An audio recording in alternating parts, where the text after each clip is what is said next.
Aloha Friday Live, everybody. Welcome to one more time of sharing great guests, great topics on this Aloha Friday. Thank you for joining me.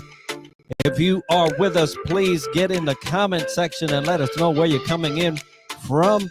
Today we have a real good topic, which is becoming an author. And I am excited to host my fellow outlier, and Tim Jacobs. He is a phenomenon when he talk about creating authors of professionals, and he knows how to do it as a professional scriber himself. Tim, welcome to Aloha Friday Live, brother. Thank you, Enrique. It's awesome to be here. I appreciate the invite and the opportunity. Yes, most definitely. You know, and folks, if you're wanting to become an author and don't know how to do it, this is going to be the show for you to get all that information. But before we get into all of that, Tim, give us a little bit of your background. Real quickly, I was born and raised in Connecticut, the New Haven area. I spent a lot of time in Florida, New Hampshire, Vermont.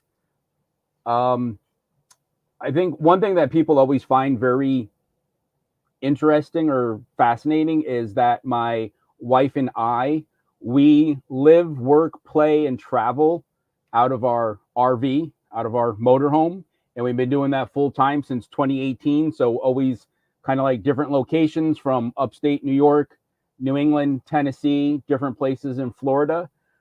Business-wise, I've always been involved in writing, editing, publishing, always been in that arena, always enjoyed it, loved it.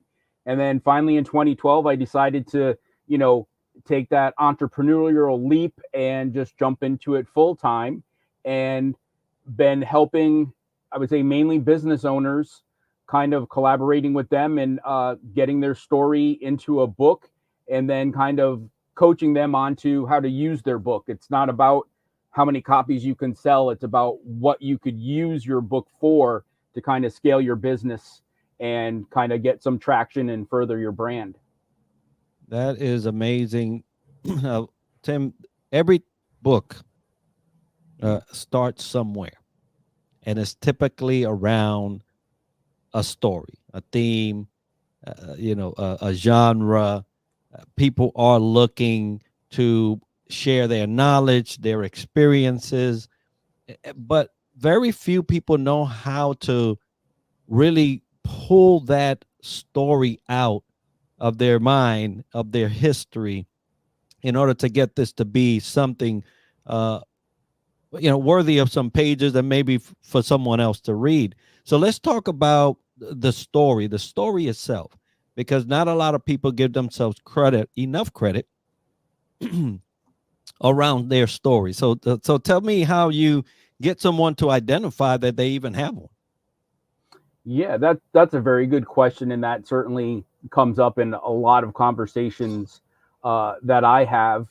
And one thing I could say is, everyone does have a story, and I think the underlying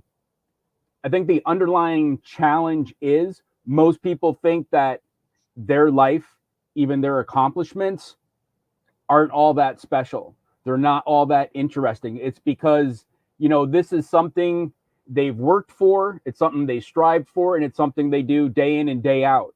And what they need to realize is it might be routine to you, but it could be absolutely fascinating and helpful to someone else who is, many, many steps behind you. And that's what they're doing. They're looking for your book so they could read that, kind of soak in that information, and then start to apply it to whatever it might be, their business adventure, their life journey, whatever they're going through. That's why you should be, kind of thinking about your story a little bit differently, and kind of look at how your story could help somebody versus, who would want to read about my day-to-day routine, which is, maybe not all that interesting to you, but it could be life-changing for someone else. I liken that to nowadays video vlogging, right? They bloggers, they just attach a camera to their hip, basically to themselves, and they just let someone else peek into what it is to be them. And there's people that flock to this. They'll stop living their life Yeah.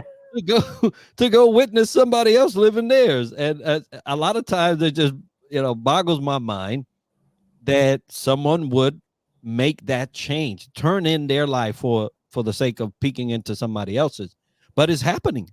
It's happening all the time. I mean, and this is a way of not doing that so daily, but having someone peek into what it was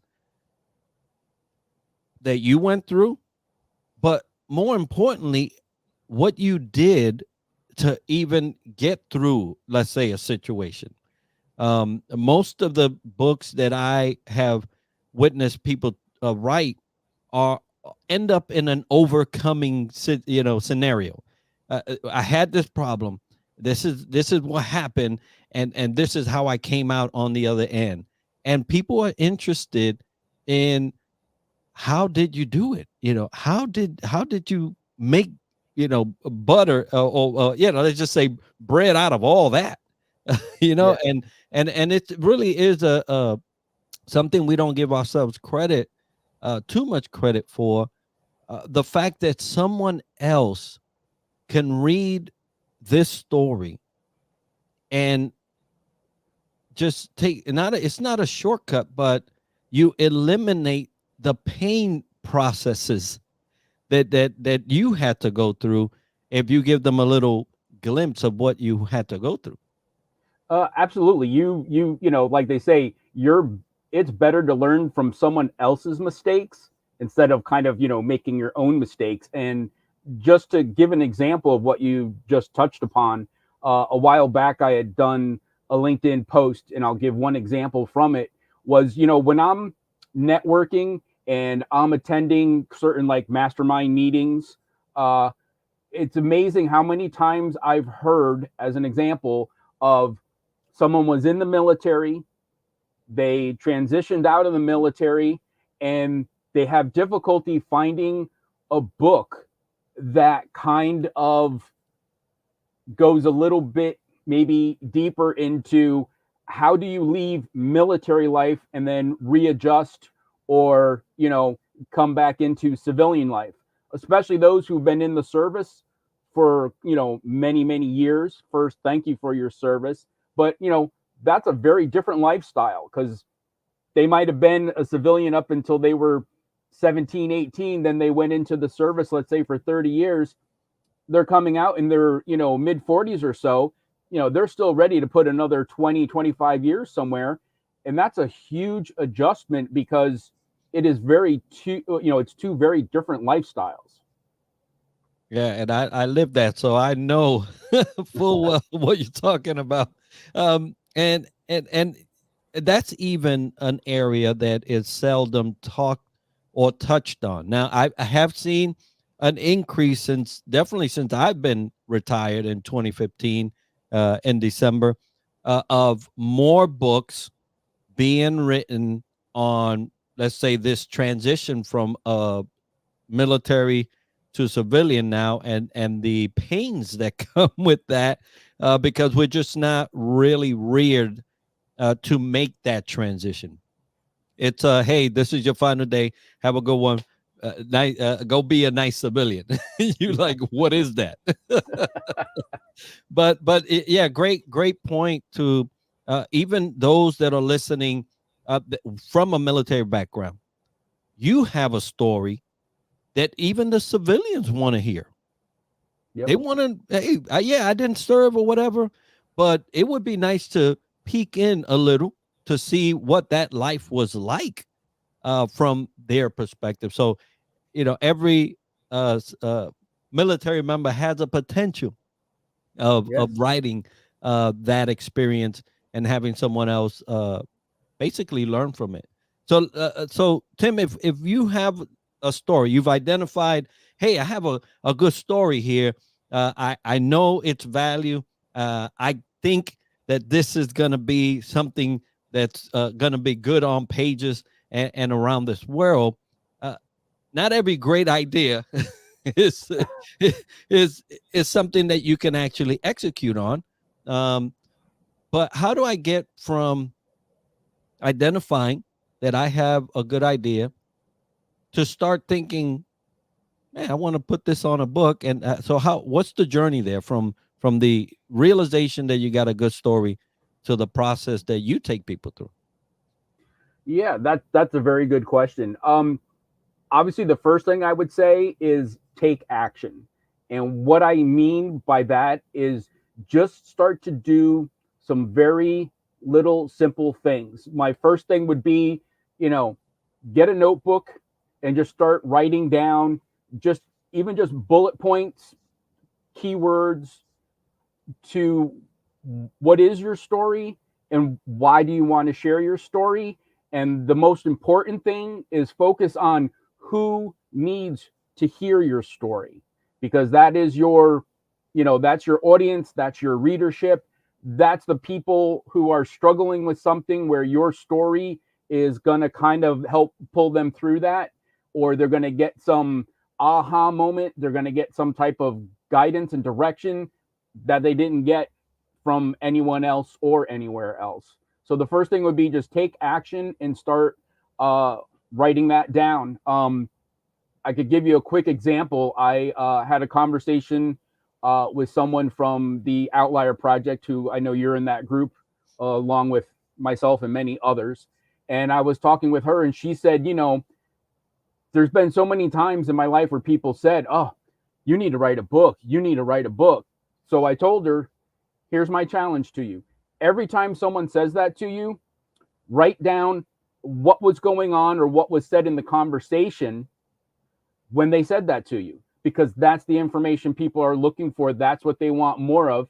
And my last follow up with her the other day, she had 3 common denominators, and I worked through what her 3 common denominators were. Now I gave her another small assignment to do to kind of further keep kind of taking those baby steps, and she's enjoying it. And she's not a client of mine. I'm not charging her. I'm just giving her, I'm just doling out advice. Will that lead to her being a client?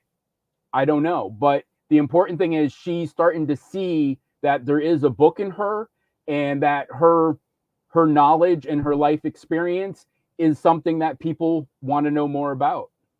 I love that process.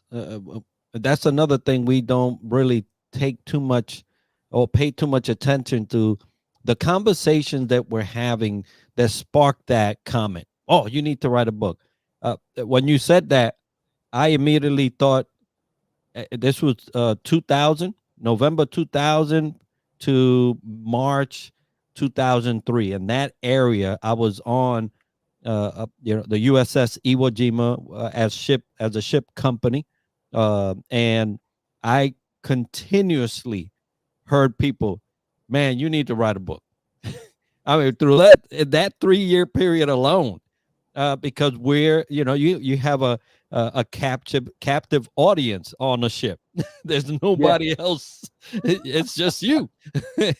And to hear that, and had I at that time took note, man, we was talking about this, and they said, man, you should write a book, I would have probably had 3 books by now from all the things that we would talk about. All of them I know were around leadership, all of them. Yeah. Right. So it's interesting that had I done that then. And so for those that are listening and you think you got a good story and you're continuously being told, man, you should write a book, take note. Yeah. And nowadays, you just, after you talk, say, Siri, Alexa, make a note. We were talking about this, boom, boom, boom, boom, boom, save it for later. It's that easy. And so I love that. That was a great advice there, Tim. So, okay, so I got the story. I'm confident of this story being something that people like to hear. I'm taking notes. I'm getting a theme. And where do I go? Because I mean, I have to have some type of guidance through this process.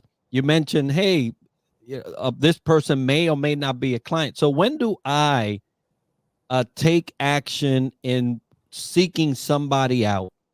Once I think I'm comfortable with that idea of, yeah, there's a book in me.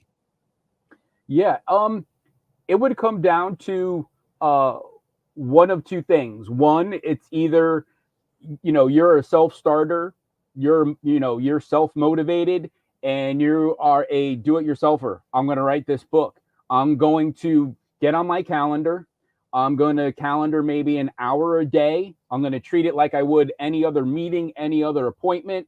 I'm going to show up. I'm going to be focused, phone off, TV off, just dive right in, and I'm going to write this till it's done. Other people, I don't have the time, or I don't have the know-how.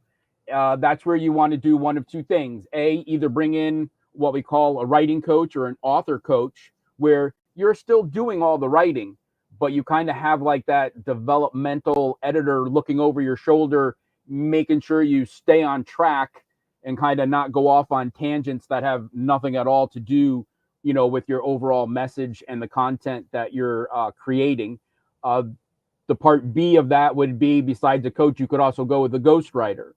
And that's where he or she come into the picture and set up some interviews, and they're just going to ask you questions. You're going to share your content, your stories, some, life examples of things that have happened either, in your life or in your business. And they're going to record all that, transcribe it, just kind of polish it. And it will go back and forth a couple times, kind of like a tennis match, until it gets to that rough draft point where it can kind of move on into an editor to kind of really go through it and, do like a heavy cleanup on it. So usually those are like the two choices. You either do it yourself and write it, or B, you go with a coach or you go with a ghostwriter to at least try to get that initial story out and down on paper. Oh, thank you for that. Yeah, there is, for those that are motivated enough to self-publish, it's not an easy thing, right? If it was easy, everybody be doing it. But Yep. there are some learning curves in doing it yourself. There's a lot of templates. You got to get ISBNs. You got to, there's a lot that goes on in the realm of authorship. Creating a book, that when you go down that road of doing it yourself, you might get overwhelmed. Yeah. But Here, the good I thing, have a math equation. I don't mean to cut you off. I no, go ahead. apologize. But here's a math equation I give people if they really want to do it on their own and they feel it's overwhelming. If you could just write 500 words a day, which is really nothing. Sometimes that's an email, that's a blog post, or that's just a social media post. It's 500 words a day.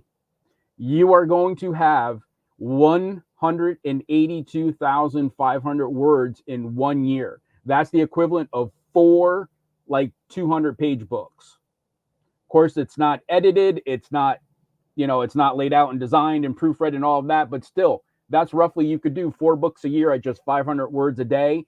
And on average, most people could probably hit 500 words in like 15 or 20 minutes. That's amazing. Great insight there, and very clear for anybody that's ever say, "Oh, I want to write a book." Well, what happened?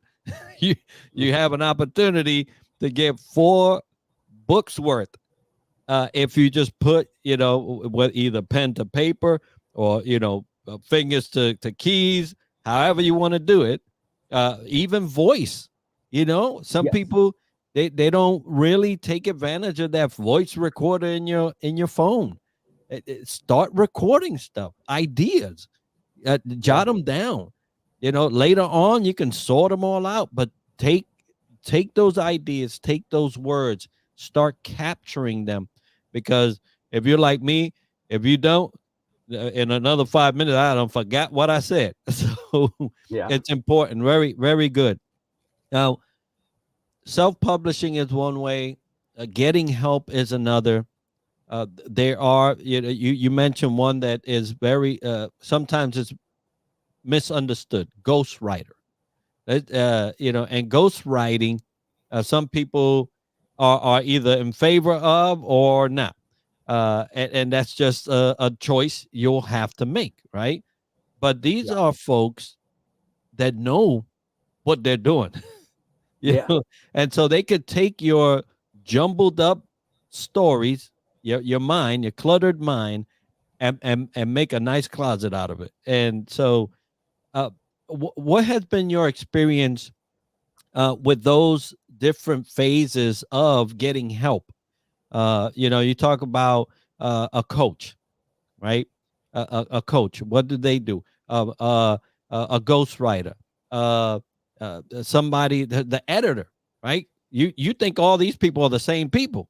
Sometimes they are, No. sometimes they're not, right? And if somebody's trying to do everything, which actually you do when you self-publish, right?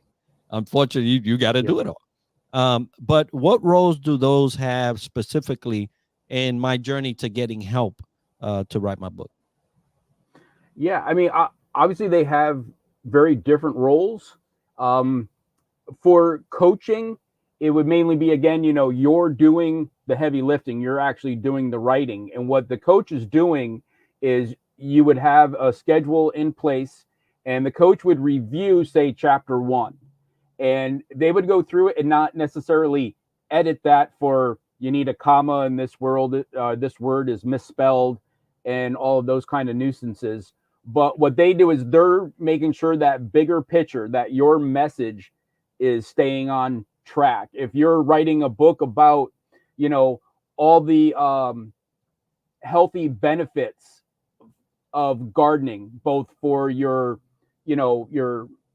healthy eating wise, but also for your mindset wise, why gardening is a healthy hobby. If all of a sudden you start to go off on something that happened when you were in the service and you were in Iraq and it has nothing to do with gardening, that's where that coach would be like, look, this is a great story about what you did when you were in Iraq, but it has nothing to do with the message that you're trying to deliver, which is how gardening is both body healthy and mind healthy. So that's kind of what a coach's job is to just make sure everything doesn't derail. Whereas a ghostwriter is, they're asking you the questions and just tell your stories, go off on a few tangents, that's fine. Because when the ghostwriter transcribes everything, they'll start to pare it down and kind of remove stuff that just doesn't fit in with the message and just kind of doesn't move your book along. So those are kind of like the two differences. Ghostwriting, I would say, might be a little bit faster because you're just having so many sessions with your ghostwriter. They're getting it transcribed. Now you're having something to read and look at. Whereas with a coach, it is a lot of back and forth, and it really relies heavily on the author to do the writing and finish chapter 2 by this deadline, chapter 3 by this deadline, so that the coach can go through stuff and get it back to you. Yeah, great delineation of the roles. And yeah, there are professionals that do these things on a daily basis. And so, it's like me trying to fix on my truck. There may be some knobs I can change, but the rest I'm taking to to a mechanic, Yeah. so that Well, that's what I tell people. I could drop the transmission out of my car, but there's no way it's going back in the car. yeah, that would be the same scenario for me. For those listening, I'm wondering, have you considered writing a book? And even what's holding you back?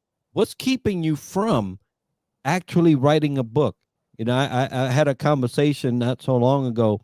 The person's wondering, I don't know. I know I have it in me.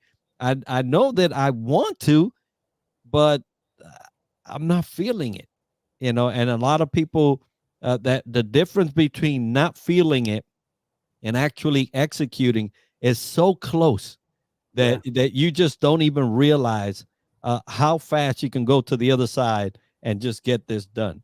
So for if you are out there and you want to write a book, then start doing it. Yeah, Yep. start doing it. So Tim, when people come to you for your service, so let's talk about the things that you specifically do now. You know, how is it that you're normally reached out in terms of, you know, what people want from what you provide? How do they reach out to me? Yeah, you know, what is usually the first reason why people reach out for your help? I'd say a majority of people reach out to me because they were referred to me, because they mentioned to someone else, I've been thinking about writing a book, or I know so and so did a book and I like their results and I want to learn more about the process and the how to, and all the steps that are involved. Um, some people just reach out to me through social media. I try to be very engaged and active on LinkedIn, especially, and my profile pretty much outlines, our process and what we do for our clients, or I call them author clients.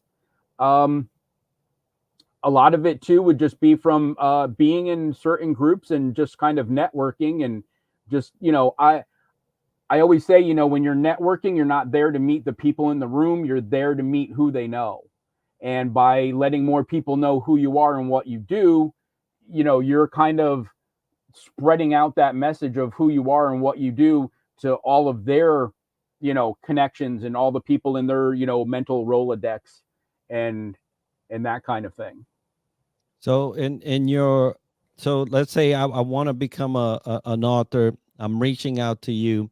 What's the typical process timeline? You know, that when you're talking about a book, right? You know, on average, because every book is different, every Yeah. story is different. So on average, what does timeline look like, and that process? Uh, you typically do, on the very fast end of things, 6 months, on an average 9 months, and we have some people that we do a year with. And it does depend. Are they coming in with their manuscript all written and they're ready just to jump on to editing, or are they looking for a coach? Are they looking for a ghostwriter? That obviously adds a whole nother element and timetable to that particular equation.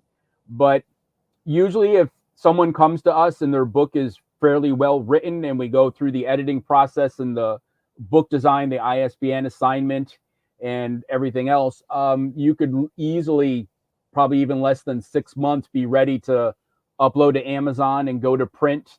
And then we also have a coach who comes in and she helps you upload your book to Amazon. She helps you get some bestseller statuses in different categories on Amazon, and also teaches you how to strategically use your book to get clients and to get some speaking engagements.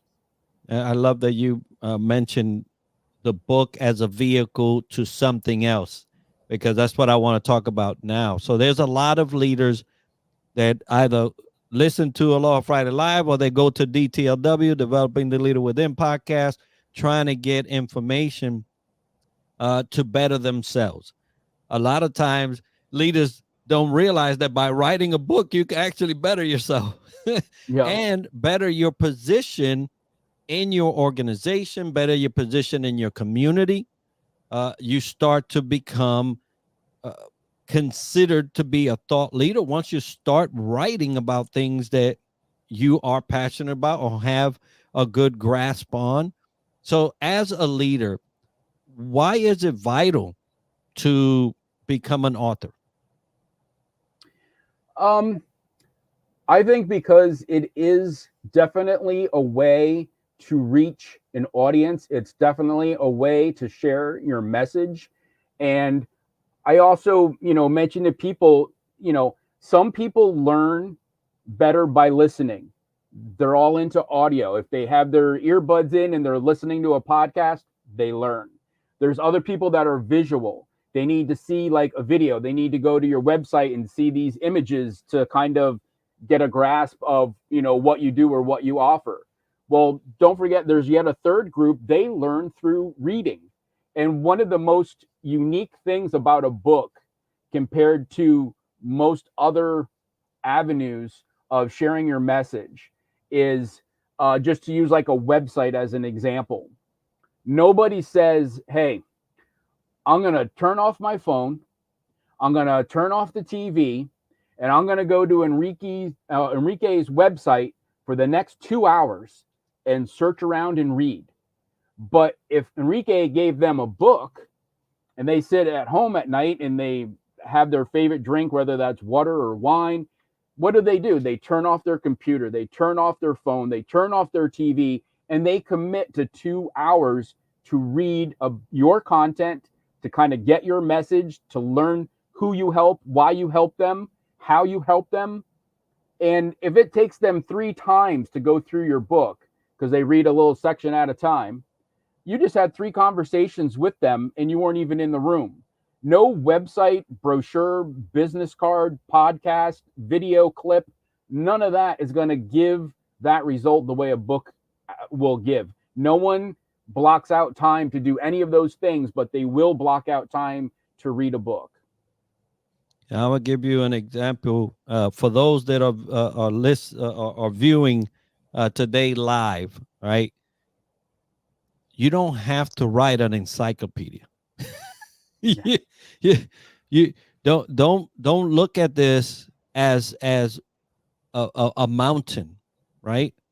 My brother, Ali Braswell Jr., wrote this book right here, Engage, Invest, Grow, a blueprint for mastering relationships. It's a little over 100 pages. And talk about an impactful book on relationships and how to build them and how to nurture them and how to take them way farther than you ever thought. 100 pages. And it is masterful. And so, yep. Ali, good job, brother, on the book. But I wanted to provide a actual tangible reference to how easy it can be, how short it can be, yet so powerful to change and influence and make a positive contribution to your community. And leaders are voiding themselves from this opportunity, not only to help somebody else out, but to put their stamp. I view a book as a stamp in a timeline of life. Yeah. That's how I view a book. And you hit the head on the nail. I find the number one mistake that people make when they're a first-time author, particularly a business owner or like, a speaker or a consultant doing their book. The number one thing, they try to cram their 15, 20, 30-year career down into like 150 pages. And that just does not work. You need to pick kind of like a sliver of what you do and what you focus on and what part of your process is, and create a book on that. And then you could always create multiple books afterward. But, no one needs to know what happened in the 1970s Jimmy Carter administration that affected the business back then. That is irrelevant. What people want is they want a solution to something they're challenged with right now at this moment. They don't care how they got into that situation. They just want to know how to get out. That's why they buy a book, is for that purpose.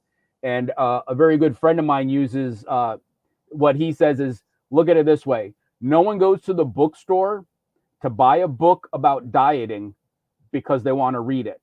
They're buying that book because they want the result. They want to lose that weight. They want to get toned. They want to feel healthier. They're buying that for a purpose. They're not buying it just to read it. Yeah, and that's so powerful. So, folks, if you are looking for a book on how to build relationships, this is it. Go get it now. Ali Braswell Jr. on Amazon, and I'll make sure to put that link in there for you post live. But I wanted to bring that up because in leadership, there is so much power in our history, in our life, in our experiences in leadership. And folks, start taking advantage. It's not that hard. Go to Tim. Tim will take you from from the beginning to the end. And then afterwards, once this thing is in your hand, you're going to be like, holy smoke. I'm a published author. Oh, I'm a bestseller in so many categories. I'm. And you would have never even realized how easy folks like Tim make it. How easy they make it, because it's a hard thing, but it doesn't need to be, because there's people ready to help you. Tim, if someone, first of all, thank you for sharing all that that we covered in the last almost 40 minutes now. And I told you these things go by fast. You're like, wow. Yeah. But thank you for sharing all that knowledge. If someone is listening, they have that story in them. They've identified. They want to go down this journey. If they wanted to inquire of you how to get there, what would be the easiest way for them to do so, and where should they go? Yeah, I would say the two easiest ways are, one, just shoot me an email, and I'm at tjacobs, the @ jacobswc.com, or you could find me on LinkedIn. My name is Tim Jacobs, and in front of my name I have an icon of like 3 little books, or I'm sorry, I think it's one blue book and then my name. All right, folks. Well, we'll have that as part of the comments there, and we'll make sure that you have all the information for you to be able to get a hold of Tim. Tim, it's been a pleasure to host you, brother. Anything else you want on your end? The email, you want to add Jacobs in front of the WC. All right. So well, tjacobs at jacobswc. Yeah, we'll correct that. Yeah, we'll correct that and make sure that it's you have the right information. But Tim, thank you so much. I want to give some say praise or accolade, but at least mention the Outlier Project. Both Tim and I are members of the Outlier Project. If you don't know what that is, I will also add that into.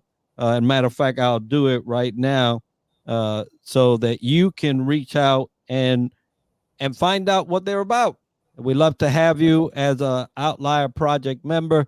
And Scott and Kathy and the whole group there doing some great work in South America, and just amazing what they do throughout the whole entire year. We have a whole schedule full of things that we could participate in, but check them out, the Outlier Project.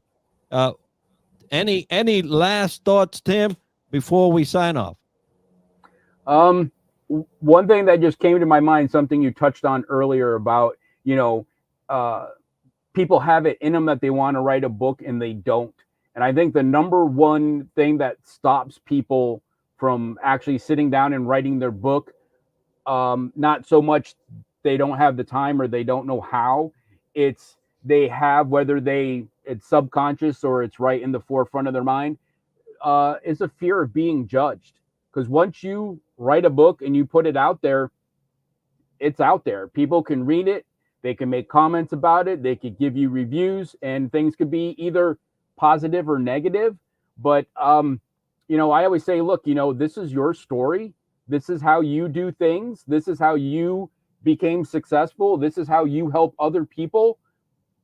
Who cares what other people think? It's if you write your book and that one person gets it and you change their life, that was probably worth the 6 to 9 months of putting your book together, because had you not put your book together, who knows what would have happened to that person.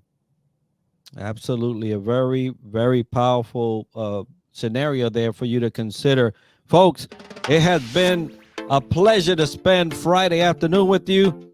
I want to just remind everybody that we are on the hunt for 600 subscribers on our YouTube channel. If you go to YouTube at DTLW Podcast, you'll find it there. And I believe we're about 6 people shy of 600. The 600 is important, but what's more important is what happens after. You will get a signed author, an author signed leadership book from one of our guests that's been on our show. It's been waiting to get into somebody's hands. And what happens is at 600, we take the last 100 subscribers and throw them in a mix and select one.